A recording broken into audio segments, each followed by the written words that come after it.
federal spending cuts and layoffs are all the talk these days, but here in Colorado, our state legislators are also trying to find areas to make cuts in our budget. And Colorado has hit a huge milestone on this February the 28th. Do you know what I'm talking about? Well, buckle up and get ready to take off with us on this week's Colorado Inside Out.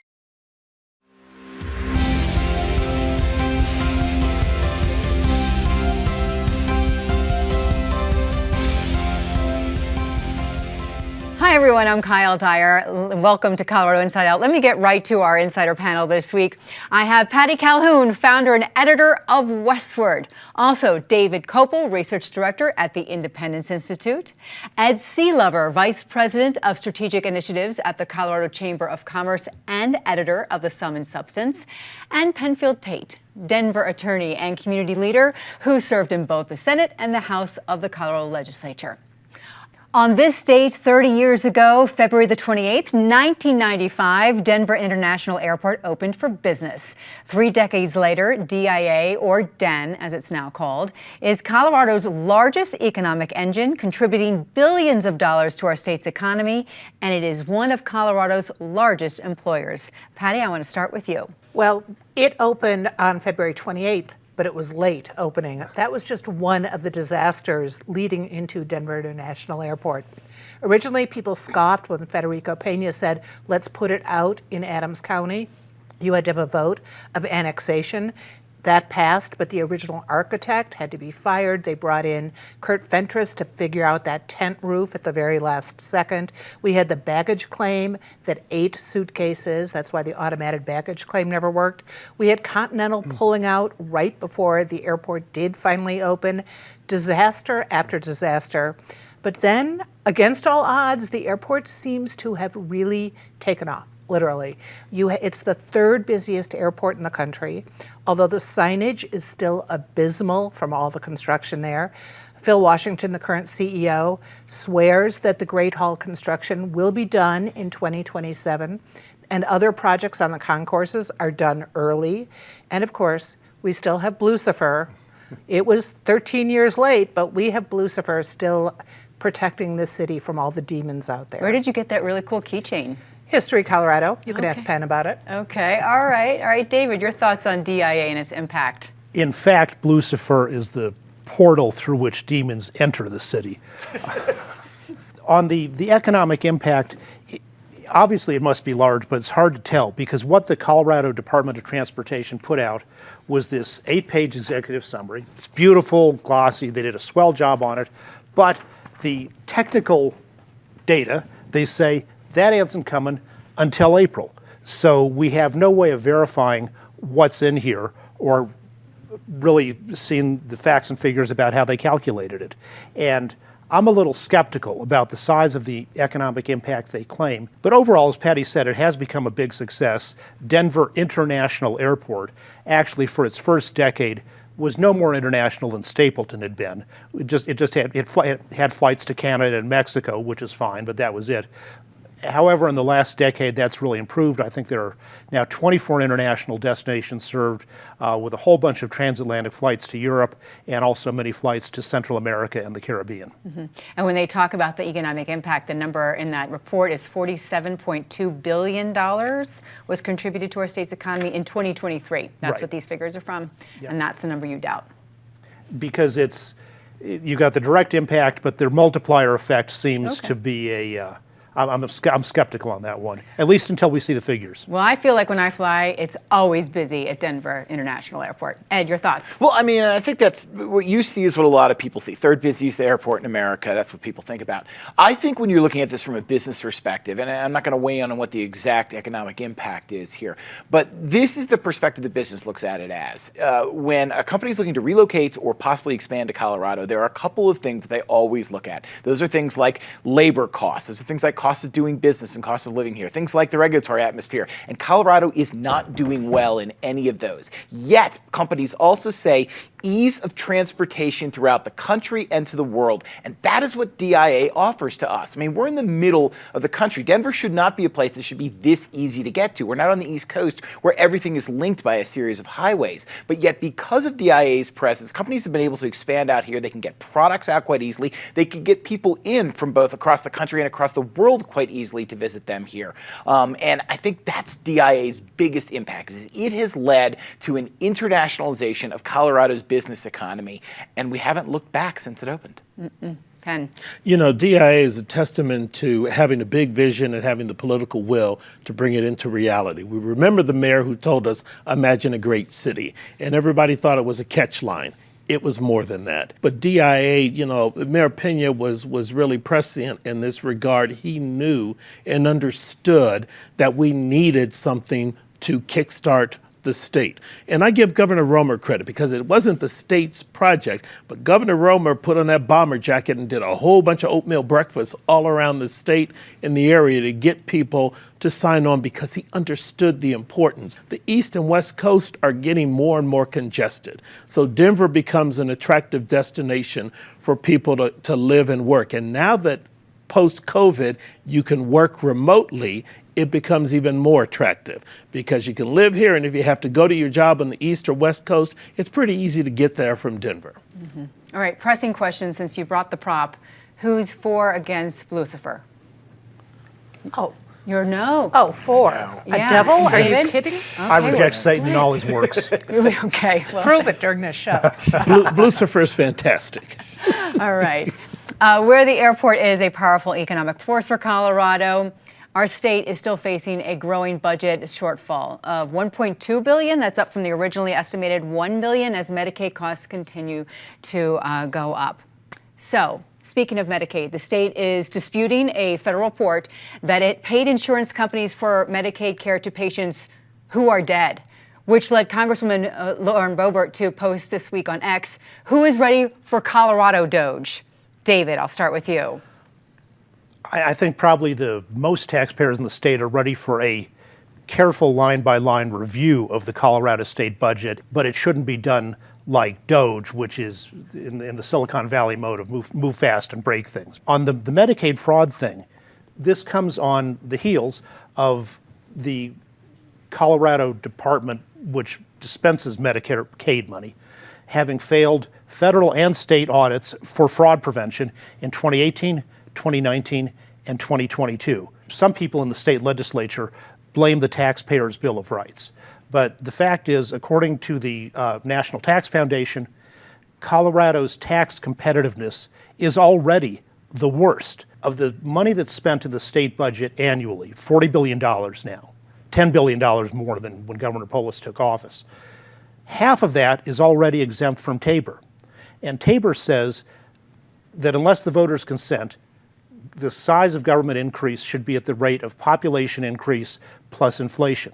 If we'd stuck to that when we had a $6 or $7 billion budget the year before Tabor was enacted, we would have a $26 billion budget today. Instead, it's a $40 billion budget, 61% higher. Now, some of that extra was approved by the voters, which is proper under Tabor, but a great deal of it wasn't, with sleazy mechanisms that the Colorado Supreme Court allows for evasions, like calling a tax a fee, such as the recent increases in the gasoline tax. I think the Medicaid issue is one that's starting to pop up, and I want to give one example of how that was very relevant just this week. Hospitals don't love Medicaid. It pays about 72 cents on the dollar, but they love Medicaid a lot more than people coming in uninsured, which usually pays 0 cents on the dollar. Just this week, the legislature passed along for its first hearing a bill that would cap the amount that hospitals can charge to small group plans. Those are employers with 100 or less employees, and also to the state's plan, not Medicaid, but its actual employees, the 60,000 that it insures. And hospitals are worried like heck about this. They're saying, look, we're already seeing higher acuity in Medicaid patients, which means we're getting paid less to do more. We're seeing higher uninsured rates coming in, and now we are capping at about 165% of Medicare's costs, Medicare, which doesn't pay 100% of the cost either, the idea that some insurers can only pay us so much. So that's a long way of saying we're going to keep talking about these things, and Medicaid is going to play up in a lot of different ways, especially when we're talking about what's going to keep our hospitals sustainable. All Okay, Penn. You know, with respect to David, everybody's talking Medicaid, Medicare, and everything else, and candidly, we're just farting around on the edges because that's not the point. It's time to take a big swing like Federico Pena did. The real problem is the straitjacket we have placed on ourselves with Tabor. Tabor's contrary to the American ethic of collective work together, kind of like a barn raising. It's an artificial limit that says you can only grow by inflation plus population growth. Well, you know what? The world doesn't get locked into inflation plus population growth. Sometimes you need to invest more to get where you need to be. At some point, we need to wake up and say, none of this stuff makes sense. We need to get rid of Tabor, Amendment 23, all of it, and let the legislature do its job as a representative organization.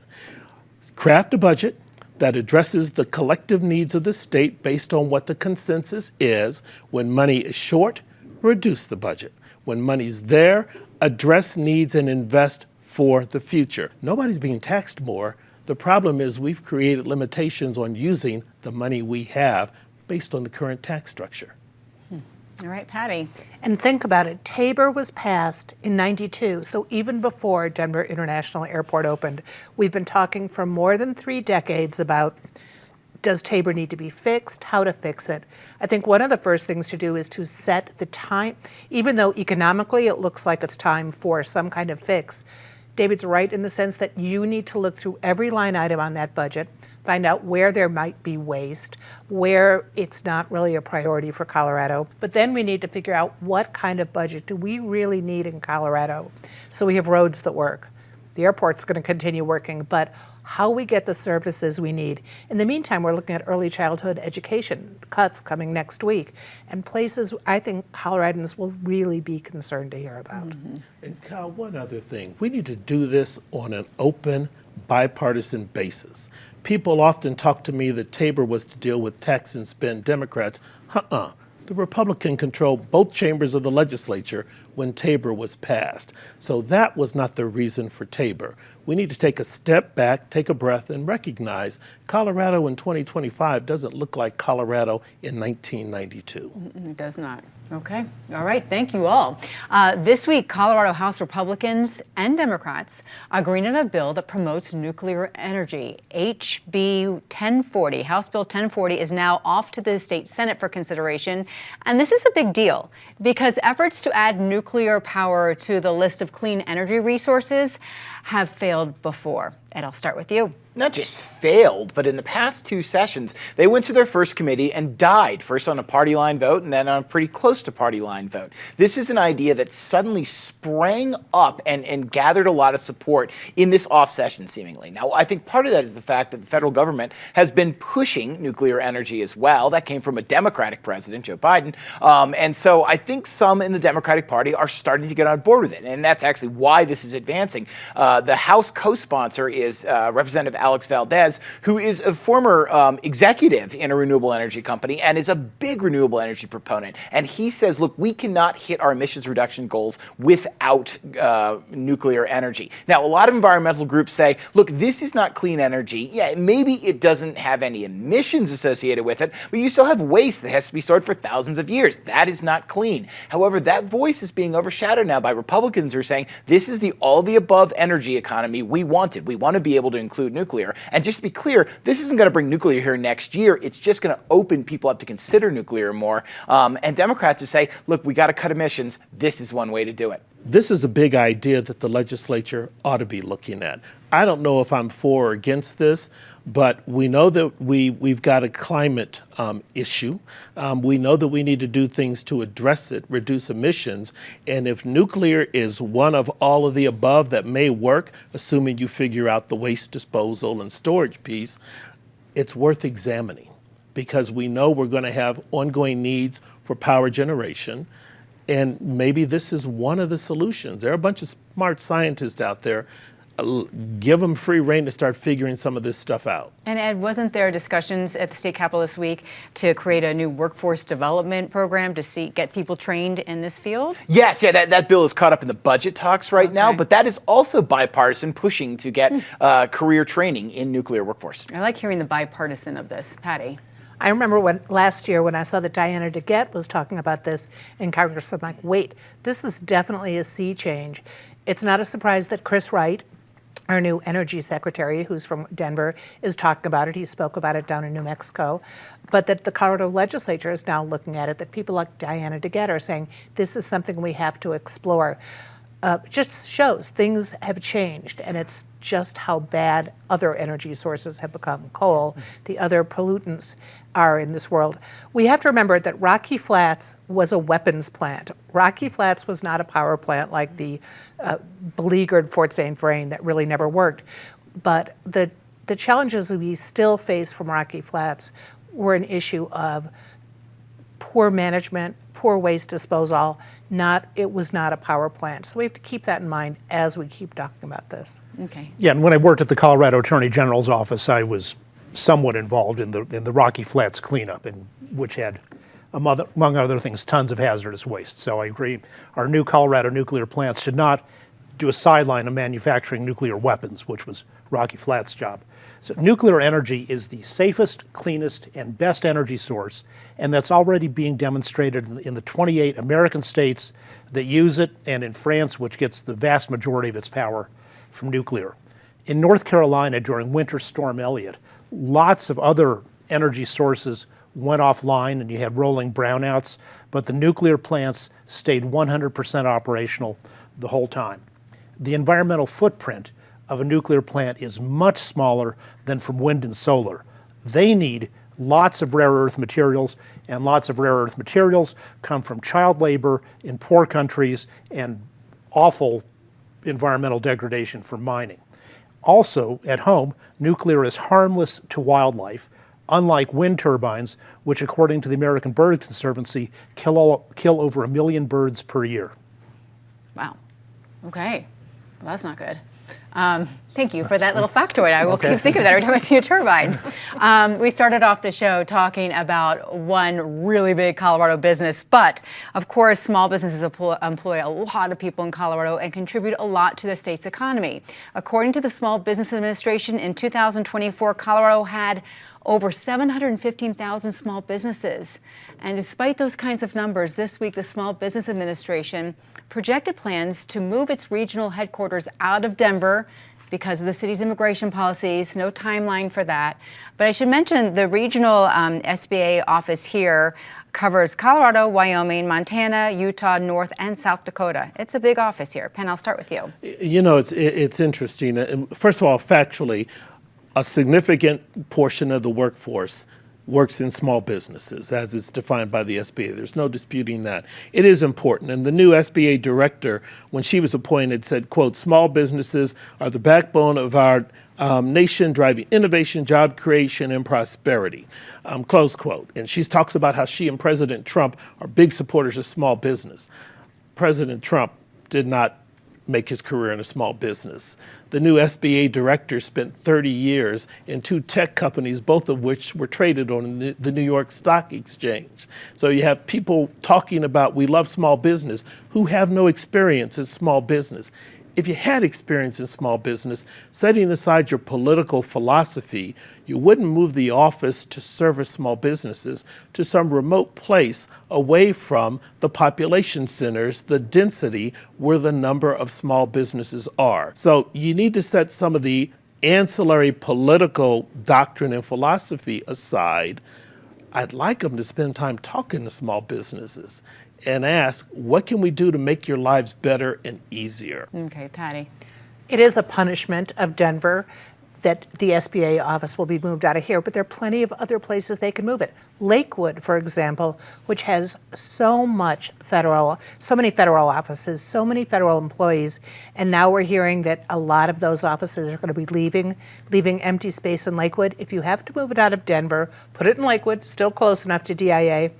And what's really critical is that the small businesses that need help, and I can tell you, the SBA does not loan a brand new newspaper, because we certainly tried, but the ones that can work through their programs, help them. Be there, because there are going to be a lot of people unemployed who are going to be looking to starting new businesses because they've been laid off by the government. So we're in for a big mess here. Mm-hmm.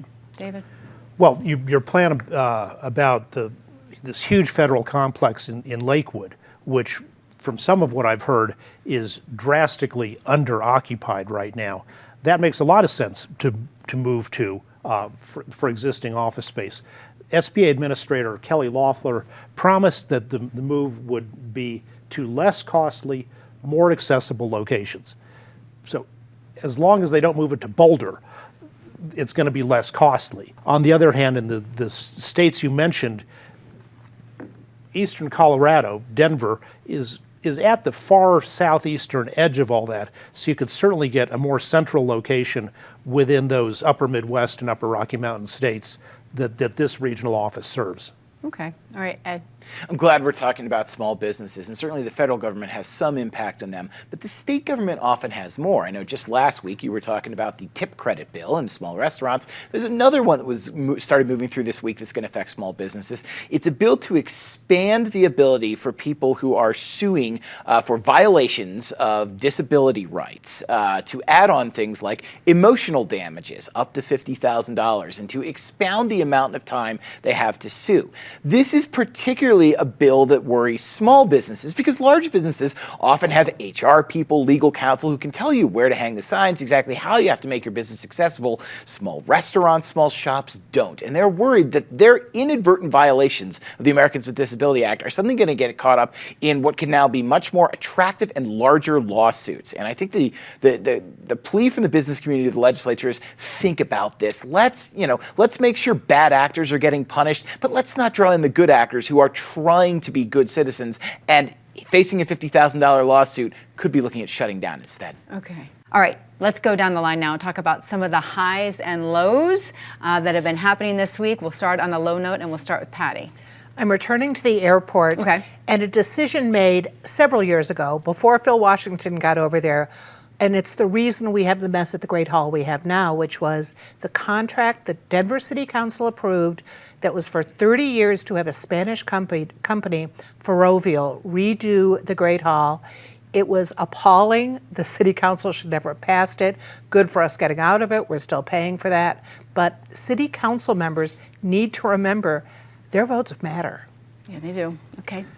The Colorado School of Mines men's basketball team, the Ore Diggers, last week won their Rocky Mountain Athletic Conference regular season, and they are now ranked as the number 5 team in the nation in their Division II play. Okay. Unfortunately, we reported the first death from measles in a decade this week in Texas. I understand that vaccines have become a political hot button, but folks, this isn't about the government. This is about private businesses that research and work for decades to come up with these vaccines, had basically eliminated these diseases in America, and these businesses that are creating these vaccines only get paid if they do it well and if they save the population. People need to think twice when they're refusing to vaccine because of the government, when it's not the government creating vaccines. Okay. Yeah, similar to Ed's point, it's both state and federal level. This reliance on voodoo economics when we need to sit down and talk common sense on a federal and state level about how you manage the money that people pay in taxes at the federal and state level. You can't fix a budget with a chainsaw, as one person has been waving around, and you aren't going to fix the state budget without addressing the hard issues. We need our elected representatives to step up and start thinking through problems more thoroughly. Okay. All right. A high note. Patty, go. Along with the airport construction comes more great art at the airport. But if you really want to see great art this weekend, Month of Photography starts in Denver. It's more than 100 exhibits involved, and there are almost no smaller businesses than artists, so go out and support. Where? All over town. Okay. All Month right. of Photography, you can find it online. Okay. All right. Month of Photography. I accidentally gave my high thing first. I am for the Colorado School of Mines Ore Diggers. Let's be clear about that. Another high, the Da Vinci Museum that's going to open in Pueblo, putting Pueblo in this regard on the scale level of London, Paris, not even London, they don't have one, Paris, Seoul, South Korea, will have life-sized builds of Da Vinci's machines made from his sketches. The facility also hopes to one day open up a planetarium, and they're located very close to the Arkansas River Walk in Pueblo. So, folks, when you get a chance, go down there and check it out. Okay, we'll do. It's going to be great. For many years, businesses have been complaining about a lack of skills they need in the job applicants they're seeing graduating from local schools. My organization, the Colorado Chamber, has worked with the State Office of Economic Development and with groups like Colorado Succeeds for years to create a new initiative that launched this week called the Regional Talent Summit Program, in which businesses and educational institutions sit down, talk about what the skills are needed, and figure out how, in partnership, they can bring about those in a pipeline. The first meeting was in Greeley on Tuesday. It went fantastically. Look forward to 6 more meetings to really get this conversation ramped up. That sounds great. Okay. Yes, the Owl Club of Denver, formed in 1941 in Northeast City Park, is having their clubhouse designated on the state and national register of historic places. It has the longest running debutante cotillion in the state, 74 years this year, celebrating and presenting African American women. So congratulations to the Owl Club. Congratulations, Denver, for supporting the organization over 89 years. And how long have you had that? Since I became a member 30 years ago. Excellent. All right. Thanks for bringing the props this week, everybody. Very good. My positive is that this coming Wednesday, Colorado actor Jenna Bainbridge will start her run in Wicked on Broadway, playing Nessa Rose, the Wicked Witch of the East and younger sister of Elphaba, the Wicked Witch of the West. If you have seen the play or the movie, you know that Nessa Rose uses a wheelchair, as does Jenna, because of a neurological issue that led to a spinal cord injury when she was a younger girl. Believe it or not, this is going to be the first time the wheelchair-using witch will be played by a wheelchair-using actor in the Broadway production of Wicked, which started back in 2003. Jenna went to Castleview High School, was an actor there. She joined Family as a teenager. Family is, of course, Denver's theater company that features exceptional actors with disabilities. She went to DU's Lamont School of Music. She's been to the Shakespeare Festival, the Fox Theater, DCPA, you name it. But this is her first time. She's been on Broadway before, but her first time playing a first on Broadway at the Gershwin Theater. I think that's wonderful. Congrats to Jenna. And thank you, panel, for joining us this week. Very good conversation. I have learned a lot. Thank you for watching. Hope you have learned as well, or listening to our podcast. I am Kyle Dyer. I will see you next week, next month, here on PBS 12.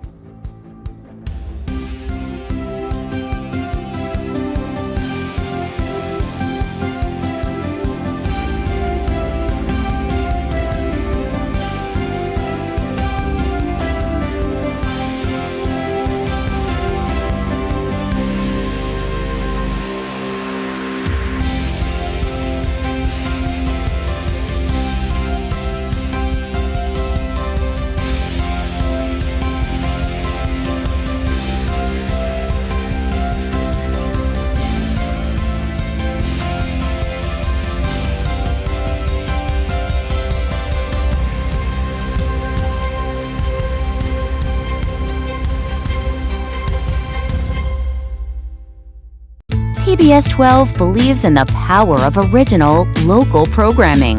Help us bring more shows, like the one you just watched, by donating at pbs12.org/program support today.